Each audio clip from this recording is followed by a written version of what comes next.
Good afternoon, everyone. A very warm welcome to the press conference on Endless Summer Syndrome. So, this film had its world premiere last week at Tallinn Black Nights, and it received a great response. They will be having their Asian premiere here at Inox tomorrow at 11:50 a.m. Congratulations and best wishes for the same. It will be screened at 54th IFFI under Cinema of the World section in International Cinema. Uh, Today, we have with us, joining us for the media interaction, Sophie Cologne, actor in the movie, Frederica Milano, actor in the movie, and Lindsay Taylor Stewart, the associate producer of the movie. A brief introduction about them. Sophie Cologne. So she can be seen in various TV series going on. Apart from that, in the film, she portrays as a successful French lawyer and a human rights activist, Delphine. Uh, then we move on to Frederica Milano. She has previously acted in 3 short films. And in the movie, she plays a 17-year-old Adia, who is adopted by Delphine and Antoine at the age of 3. Then we have the associate producer, Lindsay Taylor Stewart, whose career in film production, theatre, and drama education spans over 15 years. And she founded the Prague Film and Theatre Center in 2010, and where she has been regularly performing with the reputable Prague Shakespeare Company. Welcome, all of you. Before we move on to the question answers, we would like to see the trailer, please.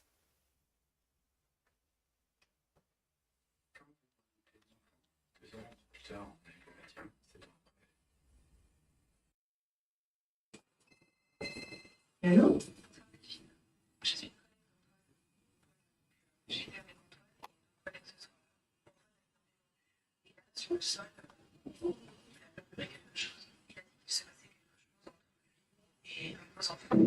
Que c'était mal.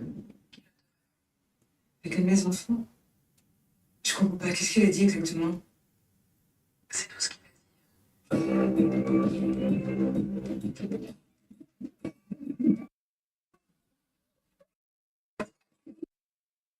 Je ne veux pas de sujet à répondre à la question. Les affaires? Chez nous, elle ne dit pas de mensonge. Je ne demande pas. Mère et ton père se sont disputés à ce sujet ou le sujet récemment? Je sais même pas. Vas-y, arrête. La valeur d'un individu, quelle que soit son origine, sa classe sociale, même son passé, est quelque chose qui doit être appris à la maison. Ça dépend, ça il y a 2 ans. C'est rien qui puisse avoir le vivre. Oui, mais sauf qu'elle a la seconde, ça prend moins de temps. Des détails qui peuvent c'est pour ça que je demande tout ça. Allez, dans la voiture. Tout va fini. Et où papa? Merci. Ok, mais là.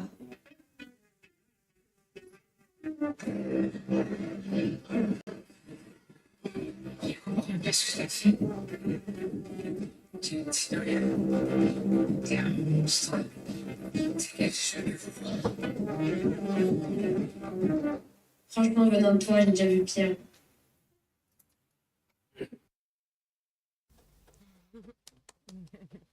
So, first, I would like to request the producer to share her Yeah, thoughts. thank you so much for having us, and thank you to IFFI for inviting us. It's been a lovely experience so far being in Goa, and we're just so happy to be here and present the film. One of the things I'd like to just start off is I'm Lindsay Taylor Stewart. I'm the managing director and associate producer of the project. And together with my business partners, Kava Danishmand, who is an Iranian director of the film, and Cem Degger, the Turkish actor, director, writer, who is also in the film and has written the film as well. We are Libra Rising, and we are a Prague-based Czech production company, and we are the majority producers of the project.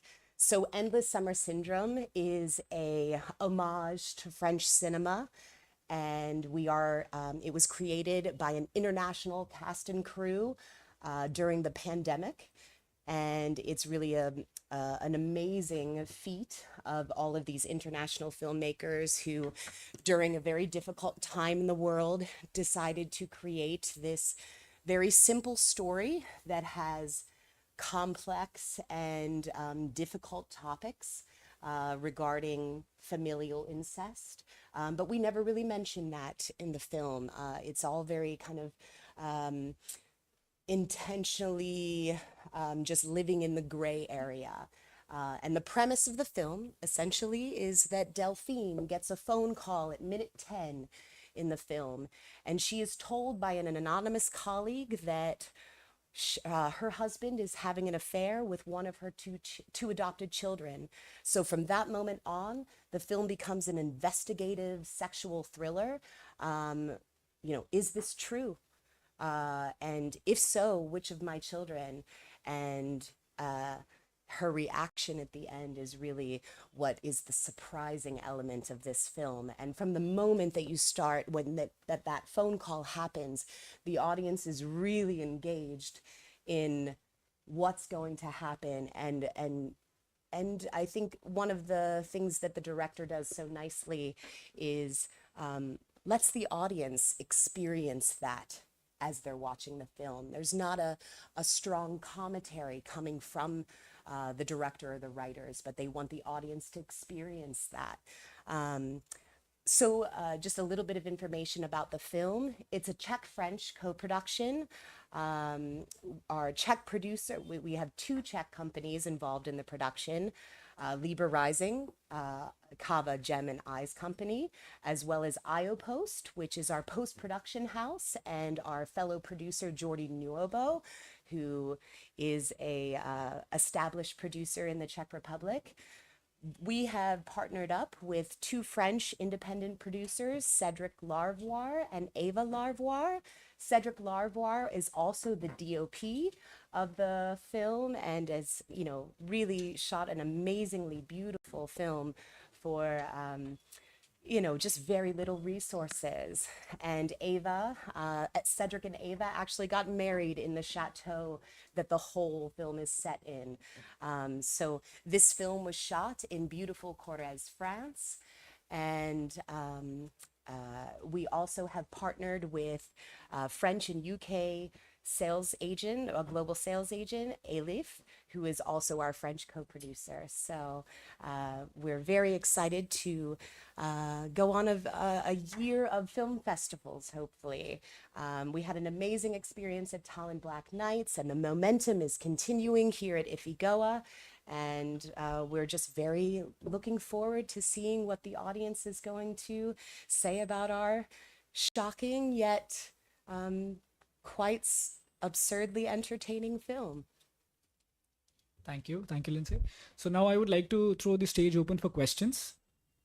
Questions from media, please.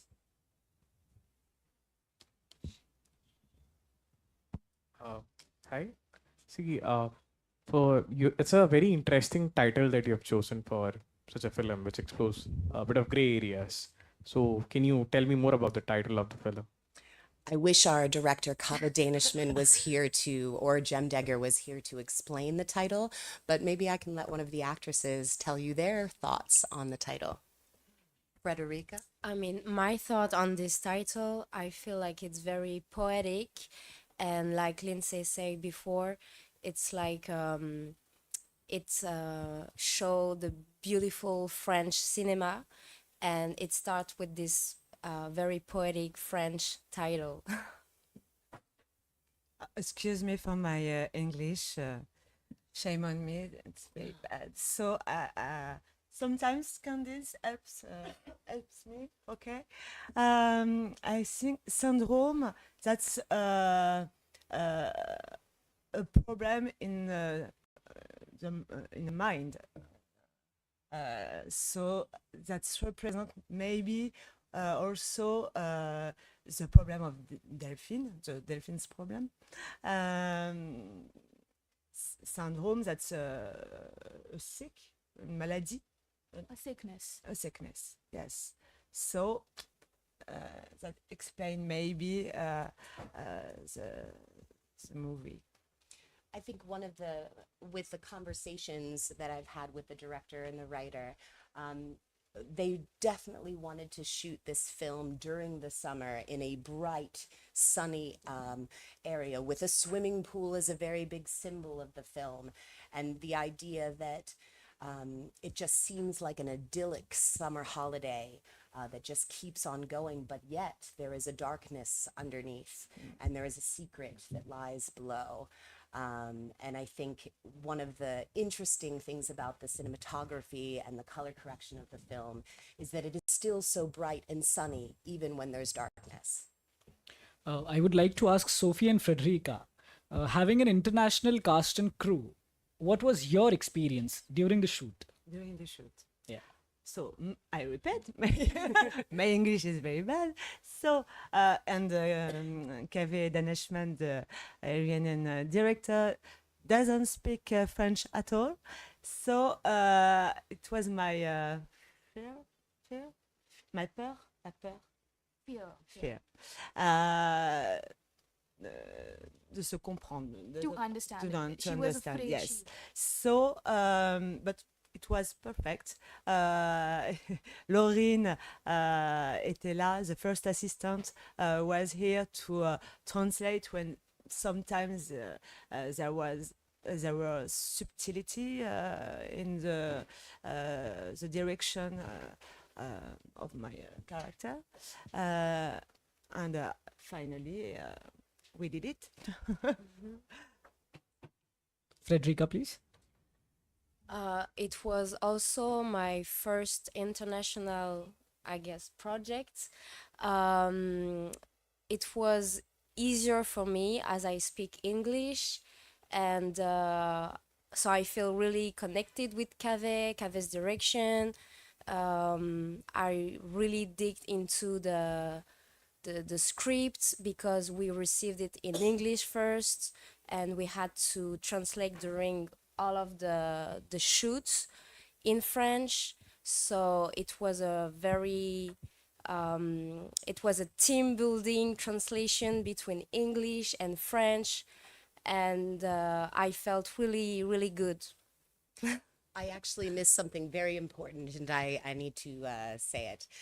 So the story itself was written by Kaveh Daneshman and Jem Degger, who are a filmmaking duo that's based in Prague. But they early elicited help from a screenwriter, director, Laureen Bobby, who also became the AD, and she was really pivotal on the set. And, you know, she was responsible for translating the entire script. Funny story, Kaveh does not speak French, so imagine directing a French language story and having to do it through multiple translators. And I think one of the things that the director has told me is that the actors themselves and anybody who did speak French on set were really collaborative with the work. They were listening inside the moment, and the film became organic because of their contributions. And that's also why the look, the intention was so important, so special, because the words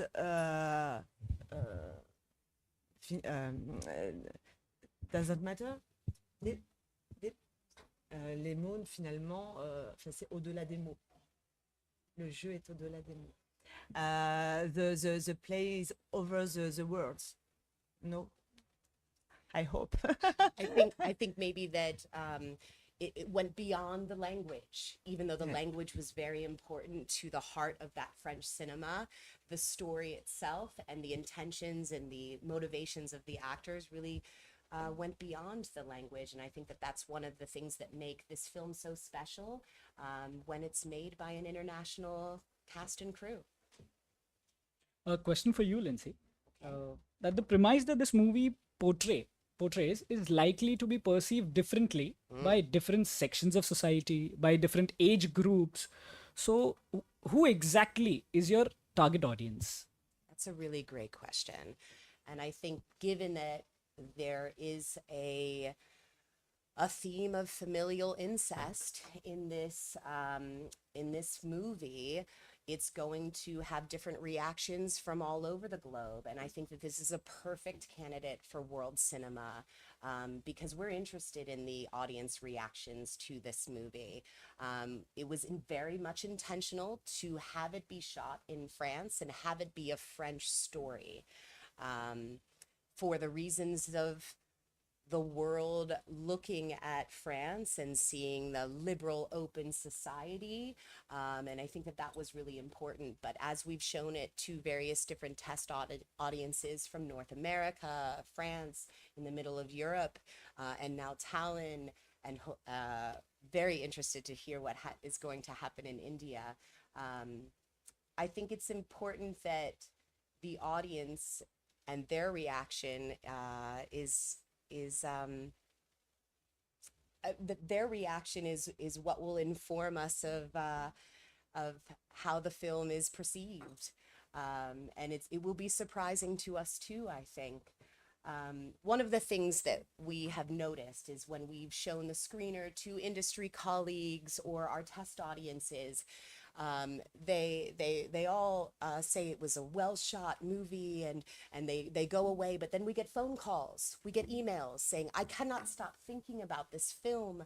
Trinh Tramberg, of the programmer of Tallinn Black Night, that this film haunted her all summer.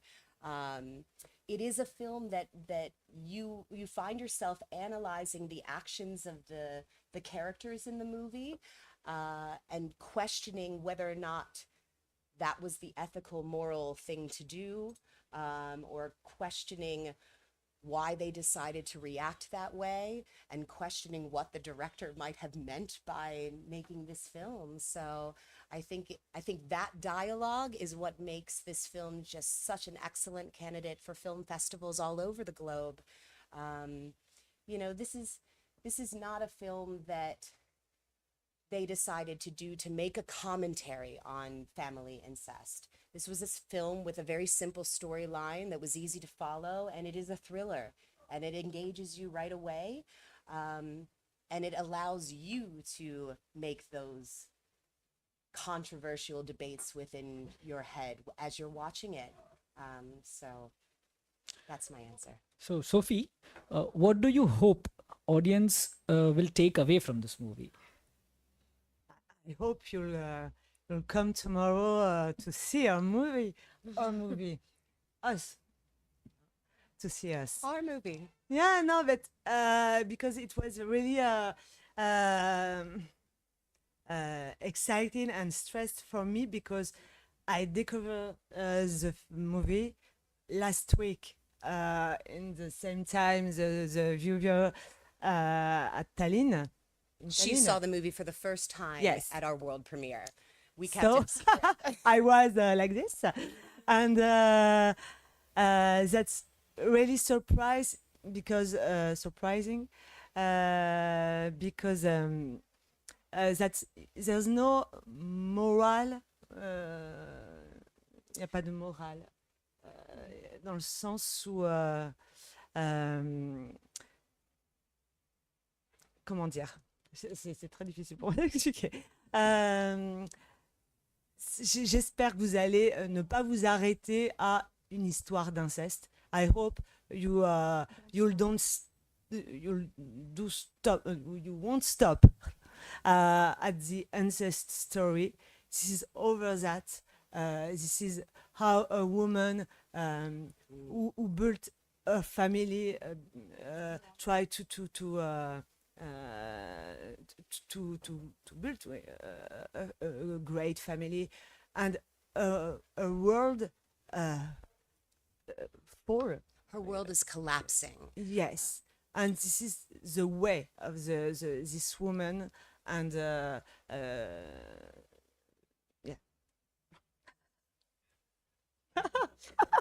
Any questions from the audience? Yes, please. Can you repeat it in the mic, please? Yeah, thank you. Yeah, it's great to see an all-women panel present here.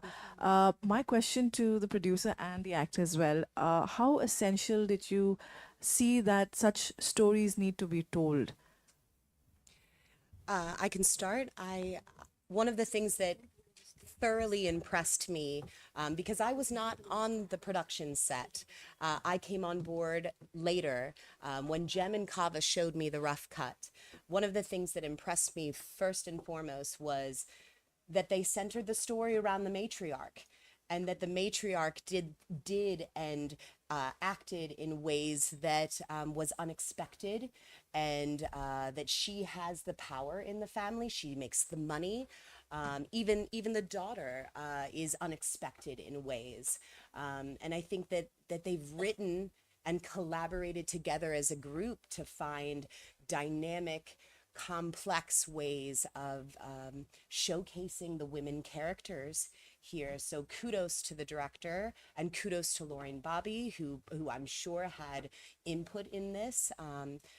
You know, Kava runs the Iranian Film Festival in Prague, and Women Life Freedom is something that he's been advocating for in Iran for quite some time. And I think that it shows a maturity on his part to find this to root this story in a strong, mature woman perspective. And I think I'm really honored to be the producer who is the face of the production right now at festivals, and happy to be working with these lovely ladies as well now.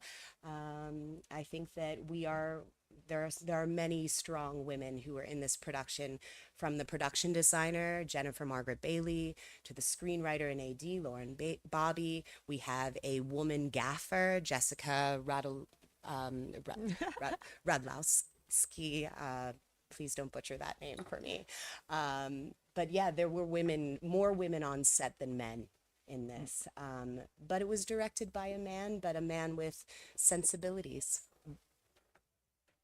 What do you think But the story, about the women characters?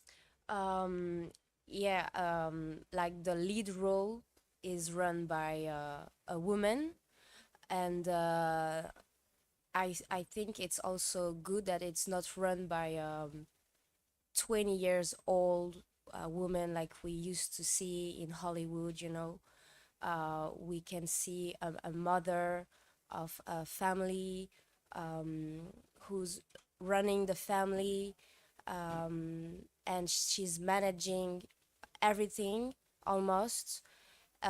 She has the lead role in the family, and it's interesting also to see this perspective, I think, in cinema. And of course, behind this film, the production, like Lindsay said, there's a lot of women include with they have a voice, strong voice, with like main decision in the process.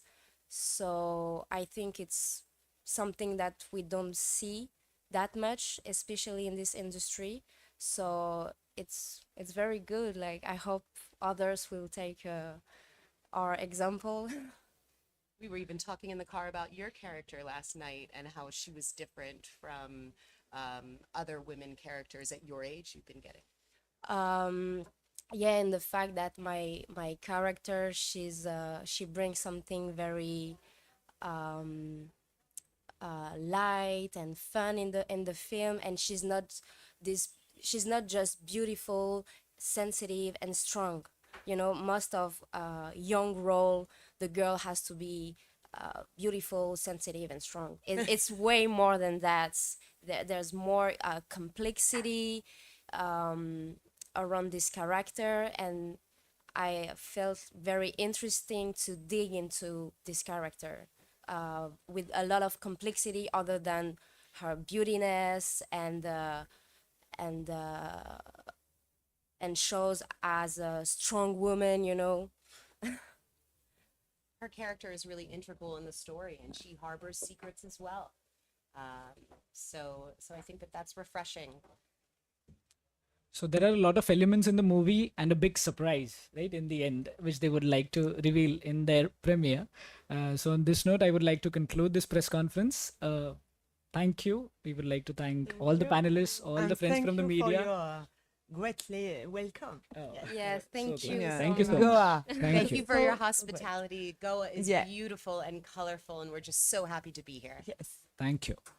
Thank you. Yeah.